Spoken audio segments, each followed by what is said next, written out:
morning, viewers. Hi, this is Kangna Sidhu on the Kangna Talks on Spotify. And आज हमारे बीच में है राजन सागर सर जी.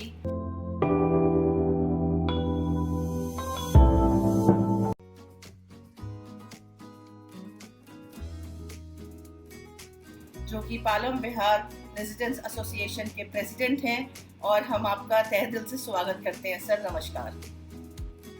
नमस्कार सर.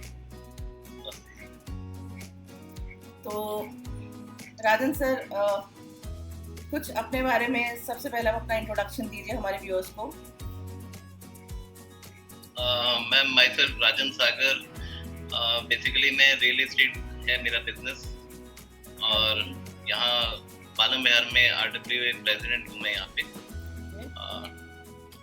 तो यहीं पे रहता हूँ और स्कूलिंग यहीं हुई है. तो लास्ट 30 ईयर से मैं यहीं रहता हूँ पालम बिहार में. जी. तो सर, आप जिस ऑर्गेनाइजेशन से जुड़े हैं, आपके प्रोफाइल के हिसाब से कोरोना काल में आपने बहुत ज़्यादा एज एन सोशल एक्टिविस्ट भी बहुत ज़्यादा लोगों की मदद की है. उसके अलावा आपने बहुत सारे कैंप्स लगाए हैं, रोड्स और काफ़ी चीज़ों के लिए सुनने में आया है. तो उसके बारे में थोड़ा सा हमारे व्यूअर्स को बताइए कि क्या क्या रहा जो आपने जहाँ आपका योगदान रहा है. इसमें एक्चुअली कोविड जब स्टार्ट हुआ था तो काफ़ी पैनिक था. तो एक तो उस जमाने में क्या हुआ कि ऑक्सीजन की काफ़ी शॉर्टेज थी. तो दैट टाइम हमने ऑक्सीजन कॉन्सेंट्रेटर बाय किए रेजिडेंट के लिए, क्योंकि ऑक्सीजन की सिलेंडर की शॉर्टेज थी. तो वो कॉन्सेंट्रेटर कहीं ना कहीं काफ़ी हद तक हेल्प कर पा रहा था. माइनर जो इशू थे उसको रिजॉल्व हो जाते थे बेसिकली उससे. तो वो हमने किया. टाइमिंग फिर हमने आपका वैक्सीनेशन कैंप हमने 50+ ऑलरेडी हमने लगाए हैं यहाँ पे. टेंटेटिव अराउंड 10,000 रेजिडेंट को उनका बेनिफिट मिला कोविड के टाइम में. तो काफ़ी हेल्पफुल रहा. और बाकी तो अदर हम करते ही रहते हैं, जैसे स्ट्रीट लाइट हो गई, स्पीड ब्रेकर्स हो गए, पार्क का मेंटेनेंस का काम हो गया. तो ये सब हम करते रहते हैं. कॉलोनी से रिलेटेड जो भी इशू होते हैं. वो सबसे ज़्यादा जो हमारा था वो कोविड से था. जो हमने कैंप गवर्नमेंट की तरफ से हमें सपोर्ट मिली, कैंप हमारे रेगुलर लगते रहे हैं. तो उससे रेजिडेंट को कहीं ज़्यादा भागा दौड़ी या उसमें रश में पैनिक होने की जरूरत नहीं पड़ी. उनको बेनिफिट मिला काफ़ी. ओके सर, मैं आपको इंट्रोडक्शन देती हूँ. ये हमारे बीच में हमारे team member Ricky Singh ji हैं, जो fitness coach pan India and motivational speaker हैं हिंदुस्तान में. Hello sir. Hello sir. तो रिकी जी, आप के कुछ क्वेश्चंस हैं सर से? राजन सर, मैं आपसे एक सवाल पूछना चाहता हूँ. हाँ जी. ऐसी एक कौन सी चीज़ है जिसने आपको इंस्पायर किया एक सोशल एक्टिविस्ट बनने के लिए? कोई ऐसी चीज़, कुछ ऐसे वजह हैं जो आपको इस फील्ड तक ले आई हो? मैं जानना चाहूँगा. नहीं सर, ऐसा कुछ खास वो नहीं है. बट ये क्या है, ये तो अपनी अपनी ह्यूमन बीइंग नेचर होती है. तो मेरा शुरू से एक पेरेंट्स की तरफ से कह लो या कुछ सर्कल की वजह से तो मोटिवेशन तो मिलता ही रहता है कि कुछ अच्छा कर सकें अपने सराउंडिंग और अपने एरिया के लिए. तो बचपन हमने यहीं गुजारा है लास्ट 30 साल से. तो एक जुड़ाव हो गया अपनी यहाँ जगह से रहते रहते. तो ये होता है कि अच्छे से अपना एनवायरनमेंट अच्छा रहे, हेल्दी रहे. तो बस इस चक्कर में तो हम लगे रहते हैं कि जो बेस्ट अपने एरिया के लिए कर सकते हैं तो हम उसमें लगे रहते हैं. ओके. जी राजन सर. तो सर, आपको सोशल एक्टिविस्ट आप बने, यहाँ तक आए, तो ऐसी कौन सी आपको ताकतें आपकी पीछे रही और ऐसी कौन सी वीकनेसेस आपको फेस करनी पड़ी यहाँ तक आने के लिए, इस रास्ते तक पहुँचने के लिए? सर, ऐसा तो ताकतों की अगर बात करी जाए, ये तो क्या है कि एक जो अपनी मैं बात बताऊं कि किसी काम को हम करते हैं तो मन लगा के करते हैं तो वो जरूर उसमें कामयाबी मिलती है हमें. तो एक तो सेल्फ कॉन्फिडेंस है कि एक मन बना लिया कि किसी के लिए अच्छा करना है तो फिर अगर कर सकते हैं तो उसमें हम आगे बढ़ते चलेंगे. उसमें रीजन क्या है कि हमारे यहाँ सीनियर सिटीजन भी हैं काफी. उनके जो आगे बच्चे हैं नॉर्मली कुछ अब्रॉड रहते हैं, अकेले होते हैं, तो कुछ ना कुछ इशू लेके आते हैं, छोटा मोटा ही लगा लो, जैसे कि वाटर बिल पे करना है या प्रॉपर्टी टैक्स पे करना है, तो ऑनलाइन सीनियर सिटीजन हर कोई नहीं पे कर पाता जी। तो उस तरीके से हम उनके साथ जुड़े, तो अपना स्टाफ भी है तो हम उनकी हेल्प करते रहते हैं उस तरीके से। तो अब धीरे धीरे क्या हुआ कि ब्लेसिंग मिलती है लोगों की, तो अच्छा लगता है कि हम किसी के काम आ रहे हैं, तो वो एक फीलिंग अच्छी आती है पॉजिटिव, तो बस इसलिए हम बढ़ते ही जा रहे हैं इस तरीके से। तो सर कुछ हर्डल्स भी आपको इस वे में फेस करने पड़े होंगे? हर्डल्स नॉर्मली आते रहते हैं, आगे भी आते रहेंगे। उसमें क्या होता है कि कुछ रेजिडेंट की ना एक्सपेक्टेशन होती है कि हमने आपको बोला काम तो इमीडिएट होना चाहिए।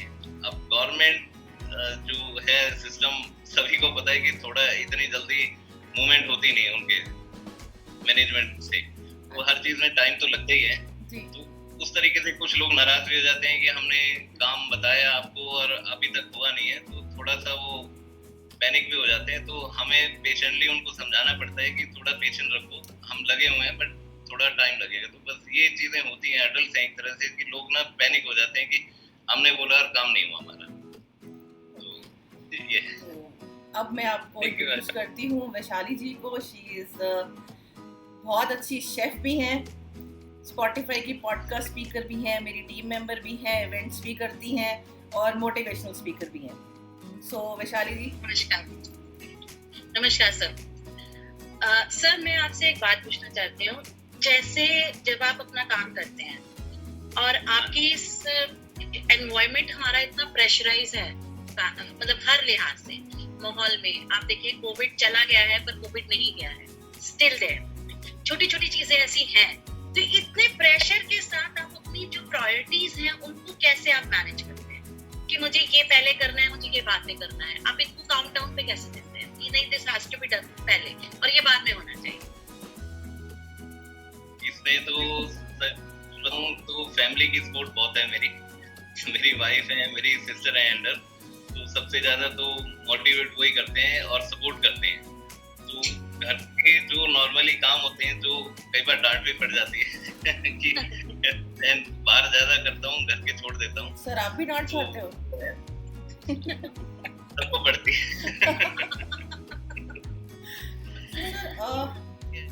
मेरा सवाल आपसे ये है कि आप सक्सेस को कैसे डिफाइन करते हैं?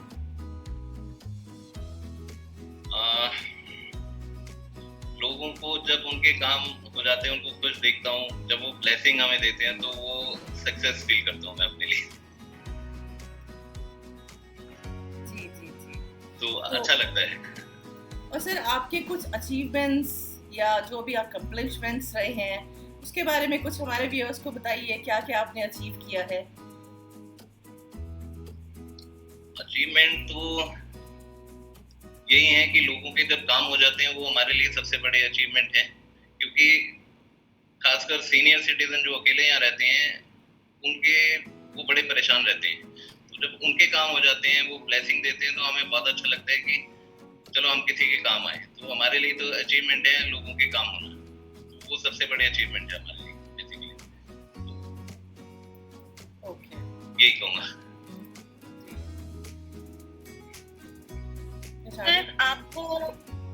सर आपको ऐसा मींस अब इस माहौल के अंदर हमारी जो फैमिली है, फैमिली हमें साथ देती है, और ये जो माहौल है, अभी जो एनवायरनमेंट हमारा चल रहा है, तो इसके अंदर आपको सोसाइटी का किस तरह से सपोर्ट करता है अपना काम करने के लिए? जैसे आप ऑलरेडी अपने फील्ड में, आप अपनी फील्ड में हैं, आप as an social worker, as an activist पे काम करते हैं, तो वो आपको सोसाइटी का किस तरह से सपोर्ट करता है आपको काम करने में? सोसाइटी से तो ऐसा है, पहले तो स्टार्ट होता है फैमिली से। तो फैमिली की सपोर्ट मिलती है कि जो भी सोशल काम कर रहा हूँ, तो उसमें फैमिली की सपोर्ट फर्स्ट है कि जो भी कर रहे हो अच्छा कर रहे हो, तो उनको ये है कि चलो अच्छा काम कर रहे हैं तो साथ में हैं सारे। सेकेंडली हमारे टीम मेंबर्स हैं जो सपोर्ट करते हैं हमें सबसे ज्यादा। और ये है कि जो गवर्नमेंट डिपार्टमेंट है, उसमें तो हम रेगुलर टच में रहते हैं, थोड़ा पुश करना पड़ता है, उनको टाइम लगता है हमें उसमें कुछ चीज़ों में देरी हो जाती है, बट ये है कि काफ़ी सपोर्ट रेजिडेंट की तरफ से मिल जाती है। उससे क्या होता है कि एज अ वॉलंटियर काफ़ी लोग जुड़ते हैं हमारे साथ, वो अपने ओपिनियन भी देते हैं, अपने सुझाव भी देते हैं कि किस चैनल से कैसे काम करना चाहिए। तो एक जो सीनियर सिटीजन होते हैं उनकी सपोर्ट और क्या कहते हैं उसको, नॉलेज काम आती है काफी के लिए, जो आप सपोर्ट रेगुलर के तौर पे हम लेते हैं। बेसिस के अंदर ये मीटिंग्स वगैरह करते रहते हैं अपने टीम के साथ, जो आपके सीनियर सिटीजन्स हैं या आपके जो जिन लोगों के साथ आपका मतलब एक आपने एक ऐसा कुछ पर्टिकुलर सिस्टम बना रखा है जिसके अंदर आप अपनी टीम के साथ मिल करके आप पूरी सोसाइटी के साथ या अपनी कॉलोनी के साथ एक रेगुलर बेसिस पे मीटिंग करते रहते हैं ताकि आपको उनकी प्रॉब्लम्स और उनकी चीजें, ये मैं एक्चुअली जानना चाहती हूँ। एक्चुअली क्या है, हम जो टीम मेंबर हैं, कोर कमेटी जिसे हम कहेंगे, हमारे तो रेगुलर मिलती रहती है, ऑलमोस्ट डेली मिलते हैं। हमारे टाइम फिक्स किया हुआ है, ऑफिस आवर्स में, लंच आवर्स में हम इकट्ठे मिलते हैं सभी। साथ ही साथ हमने व्हाट्सएप ग्रुप बनाए हुए अपनी कॉलोनी के, ब्लॉक वाइज। हमारे यहाँ ब्लॉक्स हैं ABC करके, तो ब्लॉक वाइज ग्रुप है, तो रेजिडेंट उसमें हमसे शेयर करते हैं कोई भी कंप्लेंट होती है या कोई भी इशू होता है। अगर कोई मेजर इशू, जैसे अभी पीछे वाटर क्राइसिस पूरे गुड़गांव में ही था कि पानी की शॉर्टेज थी, तो हमने उसमें ये किया कि गवर्नमेंट और CM विंडो तक हमने कंप्लेंट की, रेज की सारे कहीं। साथ ही साथ हमने एक फैसिलिटी प्रोवाइड करने की कोशिश की अपने सर्कल में, जो नॉर्मल जो पानी के टैंकर आते हैं हमारे, जो सप्लाई करते हैं वाटर टैंकर, उनको रिक्वेस्ट करी, ये सोशल कॉज है, MBC में लगे हुए हैं, तो आपकी हेल्प ये चाहिए कि आप डिस्काउंटेड रेट पे अगर हमें दोगे तो रेजिडेंट को भी बेनिफिट होगा और आपको भी थोड़ा धर्म का काम है ये आपको भी अच्छा रहेगा। तो नॉर्मल टैंकर यहाँ मिलते थे हमें अराउंड 1500 पर टैंकर, तो हमने डिस्काउंटेड रेट पे उसको 50% पे लिया। वो मैं उनका रिगार्ड करता हूँ जिन्होंने हमें सपोर्ट करी, तो वो हमने 800 पे अरेंज करके दिए रेजिडेंट को। काफी वो काफी अप्रिशिएट किया रेजिडेंट ने भी कि एक हेल्प हो रही है कि शॉर्टेज तो है ही पानी की, चलो जब तक है तो चलो जो पॉकेट से जो जा रहा है वो थोड़ा सा एक्सपेंस हाफ हो गया।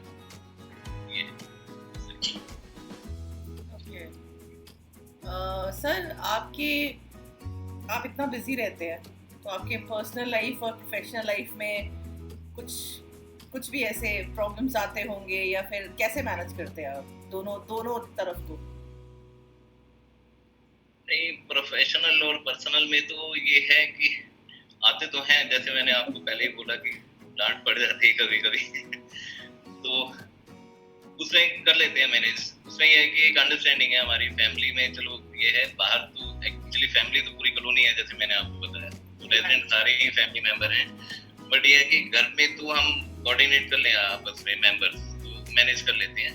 बट बाहर जरूरी होता है उनको फोकस करना प्रॉब्लम्स को, जो कई बार छोटी होकर बड़ी हो जाती हैं, तो उसको टाइमली अगर हम नहीं फोकस करेंगे तो आगे चल के दिक्कत ना हो, तो हमें इमीडिएट एक्शन लेना पड़ता है। ओके सर, आपको क्या लगता है कि अगले 5 साल में ये जो सोशल वर्क आप कर रहे हैं, आप अपनी कॉलोनी के लिए कर रहे हैं, नियर अबाउट सोसाइटी के लिए कर रहे हैं, आप पूरे गुड़गांव में फेमस हैं, आप पूरे गुड़गांव के लिए आप ये काम कर रहे हैं, और अब ये सुनने के बाद तो बहुत सारे जो लोग आपसे कनेक्टेड नहीं है वो भी कनेक्ट हो जाएंगे डेफिनेटली, आप इतना अच्छा काम कर रहे हैं। तो आपको क्या लगता है ये जो आप जो काम कर रहे हैं ये अगले 5 साल में कहाँ स्टार्ट करने वाला है, और कितना आप अपने एरिया के लिए जो स्टैम्प है गुड़गांव, उसको आप कितना और लैविशली आप इसको वर्कआउट करेंगे? इसमें एक्चुअली क्या है कि हमारे यहाँ जो रेजिडेंट हैं 30,000 है हमारे पालामेर में जो रहते हैं, 30,000 रेजिडेंट है हमारे। आने वाले जो आप 5 साल की बात कर रहे हैं उसमें क्या है कि हमें और भी लोगों की रिक्वायरमेंट रहेगी। हमें क्या, हम चाहते हैं कि ऑल ओवर सोशल जो काम है उसके लिए ज़्यादा से ज़्यादा जो टाइम और डिवोट कर पाए टाइम सबसे ज़्यादा सोशल के लिए, तो लोगों को आगे आना चाहिए और डायनामिक तरीके से आगे आना पड़ेगा और अच्छे से। और आगे तो जब तक एक दूसरे की हेल्प नहीं करेंगे तो बात बनेगी नहीं। ज़्यादा से ज़्यादा लोगों को आना पड़ेगा। मैं तो यही लोगों से रिक्वेस्ट करूँगा कि जिसके पास भी टाइम है वो टाइम दें, और जो ज़्यादा नहीं कर सकते तो ये है कि अपने नेबर्स के लिए या और अपनी लेन के लिए पर्टिकुलर कुछ हेल्प करते रहेंगे, ये ज़रूरी है। तो सर मेरा अगला सवाल है आपसे कि फिटनेस के लेकर उस दिन बात हो रही थी। तो फिटनेस को लेकर के जैसे हमारा मिशन है कि कोविड के बाद सीनियर सिटीजन्स को, बच्चों को, वुमेन्स को, सबको एक हेल्दी एटमॉस्फेयर में रहना चाहिए। तो क्या आप ऐसी वर्कशॉप्स या ऐसी चलाने के लिए आपका सपोर्ट या ये सब चीज़ें हमको मिल सकती हैं, ताकि हम उस सेक्टर में आके वहाँ पर हम इसके लिए कुछ कर पाएँ जहाँ पे आपका ज़रूर योगदान मिले? नहीं, डेफिनेटली हम तो चाह रहे हैं खुद, और काफ़ी योगा इंस्ट्रक्टर हैं जो हमें अप्रोच भी कर रहे हैं कि आप एवरी संडे अगर करते हैं तो अच्छा रहेगा हमारे लिए। तो हम फ्री ऑफ कॉस्ट उनको सिखाने के लिए भी रेडी हैं। तो हम चाहते हैं कि जल्दी हम इसको शुरू करने वाले हैं। आई बिलीव 15 अगस्त को एक प्रोग्राम कर रहे हैं। तो उसमें कुछ इस तरीके की चीजें करेंगे। तो उसमें अगर आपकी हेल्प मिले तो बहुत अच्छी बात है और अच्छा हो जाएगा प्रोग्राम। जरूर सर, ये तो हमारे लिए ऑनर की बात है। बिल्कुल सपोर्ट रहेगा। तो सर हम जैसे हम बात कर रहे थे, हम डिफरेंट इवेंट्स अब हम आगे फील्ड में, अब क्योंकि अब तो सब कुछ खुल गया है, अब हम डिफरेंट फील्ड्स में इवेंट्स करने वाले हैं। तो उसमें आपका हमें कितना सपोर्ट रहेगा और कहाँ पे आप हमें सपोर्ट कर पाएंगे? इवेंट्स में तो जैसे अभी तीज का प्रोग्राम हो रहा है, तो इसमें क्या है कि मेन तो रमा है और प्रेरणा मैम है, वही ऑर्गेनाइज कर रहे हैं काफी अच्छे से। हमारा उनके साथ क्या है कि एक सपोर्ट है कि जो बेस्ट हम अपनी तरफ से, जो हमारा सर्कल है, जो जितने रेजिडेंट्स हैं यहाँ के पालम विहार में, उनको हम कोऑर्डिनेट कर सकते हैं इजीली व्हाट्सएप के थ्रू, फेसबुक के थ्रू। तो हमारे ऑलरेडी ग्रुप बने हुए हैं उसमें सेपरेटली पर्टिकुलर पालम विहार में। तो इजीली हमारा जो मैसेज है वो कन्वे हो जाता है सभी के पास। तो उससे ये हो जाता है कि एक सोशल मीडिया के थ्रू जो बेस्ट हेल्प होती है वो हम कर सकते हैं, और उनकी भी हम इसी तरीके से ही कर रहे हैं। तो काफी अच्छा उनको रिसोर्स मिले इससे। मतलब एज एन पिलर आप हमें पूरा सपोर्ट करेंगे, क्योंकि हम अब आगे कमिंग अप बहुत सारे इवेंट्स हमने लाइन अप किए हुए हैं। नहीं, एनी टाइम, मोस्ट वेलकम। जी। अच्छा सर, एक सवाल जहन में आ रहा है कि जैसे आप सोशल वर्किंग बहुत सारी कर चुके हैं, तो ये ओल्ड एज होम्स होते हैं या बच्चों के आश्रम होते हैं या बच्चों के रहने के जैसे हॉस्टल्स होते हैं या फिर गरीबों के बच्चों के लिए होते हैं, तो वहाँ पे भी आपका कहीं मतलब ऐसी वर्किंग रही है या आपका सपोर्ट रहा है ऐसे एनजीओज में या फिर सीनियर सिटीजन्स होम में, ओल्ड एज होम्स में? नहीं, टचवुड सही बताऊं तो कुछ बहुत ज्यादा तो हमारा कुछ रहा नहीं है। एक फरीदाबाद रोड पे है एक, अभी तो उनकी अभी कुछ टाइम पहले डेथ भी हो गई थी, रवि कालरा जी उनका नाम था। तो एक दो बार हम गए हैं वहाँ पे, तो वो पर्सनल अपनी तरफ से जो बेस्ट हो सकता था तो हम करते ही हैं। इवन मैं हूँ, मेरी एल्डर सिस्टर है, तो हम पहले जाते रहते थे वहाँ पे। तो सबका अपना सिस्टम होता है जो बेस्ट होता है, लेकिन जो हम कर सकते हैं, तो मैंने मतलब ऐसे सोशल तो नहीं कहूँगा, पर्सनल लेवल पे फैमिली के साथ में 2-3 बार गया हूँ वहाँ पे।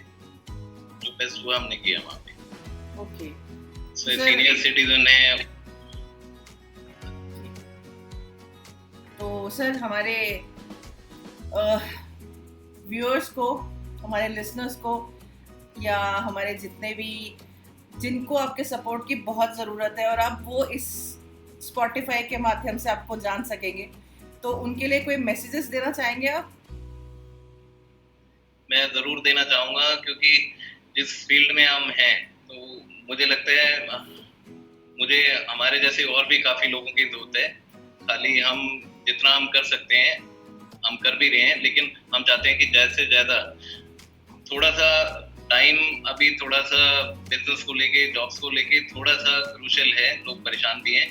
बट ये है कि अगर आप थोड़ा सा सोशल वर्क में भी टाइम देते हैं तो उससे आपको एक तो माइंड डाइवर्ट होगा और ब्लेसिंग मिलेगी। सबसे अच्छी बात ये है कि हमें बहुत अच्छा लगता है जब हम किसी का छोटा सा भी काम करते हैं तो हमें बहुत ब्लेसिंग मिलती है, उससे हमें बहुत खुशी होती है, जो हमें और आगे अच्छा करने के लिए मोटिवेट करते हैं। तो मैं यही कहूँगा लिसनर को कि थोड़ा सा कैसे भी करके टाइम निकालें, और जो आपके नियर एंड डियर हैं उनके लिए कुछ अगर आप उनकी हेल्प कर सकते हैं किसी भी तरीके से, तो आपको अच्छा लगेगा करने के बाद।